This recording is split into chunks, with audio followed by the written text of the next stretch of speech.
Hey guys, this is Miri from Cabundance. I'm here together with Angelo Portia from Portia. Potato Bras. Oh yeah, and we share one kind of past thing. So we both had issues with adrenal fatigue in the past. In the last few months, I'm still recovering, and he was the first one I met who I could talk about it, and he has been through that like very deeply and very intensely. I think more intense than me, because I think you had more aspects worsening it when you had it. So basically, adrenal fatigue is when you stress your body too much. Like in any way, it can be exercise or any kind of stress, like work or emotional stress, but really intense over a longer time. And for us it was overtraining. That is, we didn't rest enough and we went too hard, like most of the time or all of the time. And so how long did you overtrain for, and how did you know you have adrenal fatigue? What was your symptoms? Okay, well, I overtrained probably it was about 3 months I overtrained for, and I was on paleo diet, which is, no carbohydrates at all. So, and I was pushing myself extremely hard. I was doing other different exercises, push-ups, this and that, and all heaps of things to try and get fit and lean out really fast,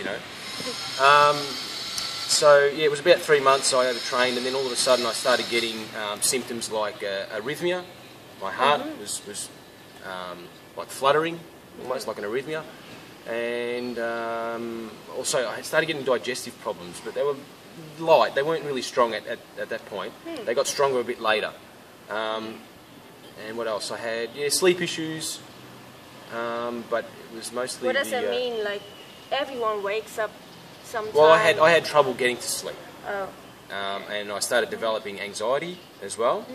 Uncontrollable anxiety. I couldn't, if I tried to meditate or I tried to, just be calm and relaxed, I'd get an accelerated heart rate. And it would get worse and worse and worse, and I couldn't sleep. The more I couldn't sleep, the worse my anxiety got. Was it faster, your heartbeat, or stronger? Just it was faster and stronger. It was beating a lot harder. So it felt like running all the time? Yeah, exactly. Even laying in bed, it felt like it was elevated, and I couldn't sleep. My body wouldn't let me sleep, So yeah, that was they were my symptoms. And how did you find out that you actually have adrenal fatigue? Well, because these are symptoms, but... Doctors kind of don't know much about adrenal fatigue. It's very rare to find a doctor that knows about it, because it's something that, like you said, it can happen to anyone. Someone who overtrains, or someone who works too hard mentally, they're stressed out at work, and they maybe drinking a lot of coffee, and they're pushing themselves really hard. So, it was hard. It was kind of like a self-diagnosis. So... that's what I kind of looked at it and went, okay, I have all these symptoms. It must be something related to adrenal fatigue. Oftentimes that's the only way you can actually find out that you have adrenal fatigue, because you don't find any doctor who knows about it. And they kind of brush those things off with, you're depressed, or you need to stress less, and things like that, which is not the case, For me, they said I'm pre-diabetic. I had blood sugar issues, and but what helped us is that we Googled. Google. So Google was our friend, and sure, that like some people say then. But how do you know, like, it's self-diagnosis? But when you have the list of symptoms and you find that you actually have, like, half of them... More than half,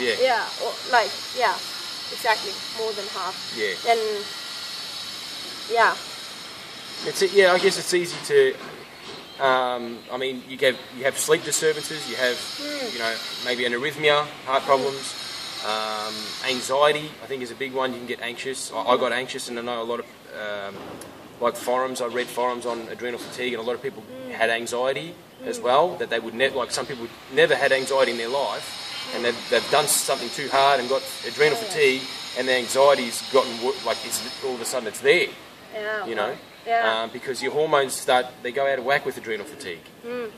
Cortisol is a big thing in adrenal fatigue because cortisol is the stress hormone that the adrenals produce, and it gets whacked out when either when your adrenals produce too much cortisol or too less. Yeah. And too much it produces when you have too much stress, and when you had too much stress over a longer time, the adrenals cannot produce enough cortisol anymore, and then you have too less cortisol. Yeah. So you might, if you can, you might want to check the cortisol levels, but then go for the saliva test. That's what I did, and that's how I found out or could confirm my belief that I have adrenal fatigue. So what do you do now to recover? Well, to recover, for me it was... Sorry, when did it start? Like, when did your recovery journey start? Pretty much when I found 80-10-10 and vegan. That was in 2010. So 80-10-10 means you eat a lot of carbohydrates? Yeah, high carb, low fat diet. Yeah. And that's when I noticed, well, it sounded like the right thing to do. And to me it was like, that's it, that's the answer. And it was. So it was easy for me to go, I was very desperate at the time when I was sick, so it was very easy for me to go, yep, that's right. And I just jumped straight on board and I went for it. And straight away, like the next day I went and bought a bag of oranges and dates, and I was, chowing down, I was eating a lot. And it made sense. And the recovery was slow, but it definitely worked. Yeah. Cool. Yeah. So you're still recovering? No. Well, no, I wouldn't say I'm still recovering, but I'm just trying to take it one day at a time. Oh yeah. You learn from overtraining and stressing your body out. You learn that, okay, I need to do things a little bit more stable. More stable. Yeah. Take my time with it rather than try and push too hard. Easy movement, easy training. Yeah, easy pace. And do things smartly rather than trying to get results straight away. It doesn't work. You know? When you overtrain, people overtrain. They think, oh, I'll get fit for 3 months, and then the rest of the year they don't do anything. Yeah. So when it was the worst, you kind of lied in bed all day. Yeah. Laid in bed all day. Well, I couldn't sleep, so it was tough. So I was just laying around all day and stressed out and not knowing what to do. But as soon as I found out about 80-10-10 and the vegan lifestyle, high carb, low fat, that was it. Yep. Wow. Okay, and just one last thing about weight. So you lost weight when it was the worst. Yes. For me, I gained weight. So I don't know how to explain that, but it can be. Well, everyone's body reacts differently. Oh yeah. For me it was I didn't sleep a lot. So it was my body was getting more stressed and more stressed.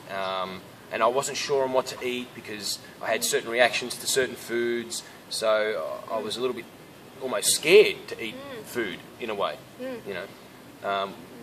That with lack of sleep, I lost a lot of weight. Oh, okay. So and then adopting this lifestyle, the weight came back and more came on. So that was a bit of a shock, but talking to a lot of people on this lifestyle, it happens. Yeah. It's your body's way of protecting itself from the stress you had earlier. And over time, everyone gets the same result on this lifestyle. Everyone thins out, leans out, gets fit, is happy and healthy, and that's it. That's the way to go. Cool. Yeah. Cool. Thank you so much. Maybe some guys of you can identify with some symptoms we talked about, and so we just want you to know that this is a kind of disease which is not considered as a real disease yet in the general medicine world. So if you feel like fatigued and really you have several symptoms and don't know what's going on, you might look into that and find out if you can help yourself with the information you get. Hope that helped. See you next video. Bye. Bye.